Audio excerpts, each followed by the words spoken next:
Louisville has a stable of running backs. Often when you're entering fall camp, you're wondering who's going to be the number one guy, and because you're a little bit concerned about how the running game may look. When you look at this Louisville depth chart at running back, that's not the concern. The concern this year is, I'm not sure it's even a concern, it's a luxury really, is who's going to be that number one guy. Because as you look at the first depth chart of fall camp, I think that it spells it out perfectly. It's got or, as we're talking Tyon Evans, Jalen Mitchell, Travion Cooley, Jawa Jordan, all guys that have the ability to be big playmakers. Obviously, we know what Evans did last year in the SEC playing for Tennessee. He comes here and is kind of a running back that can do a little bit of everything. Has the speed, the agility, the power that you really seek in running backs. Something that really I get excited about is when you think about Jalen Mitchell.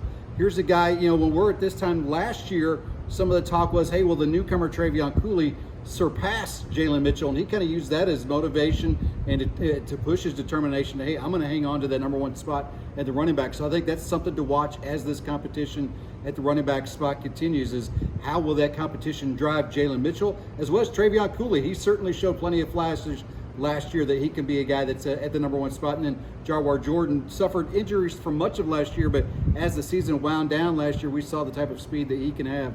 So while the number one running back may not be known for a few weeks for this Louisville football team, I don't think it's a big concern, because you're looking at 4 running backs who can really be difference makers for this offense, and that's huge for the Scott Satterfield offense this year.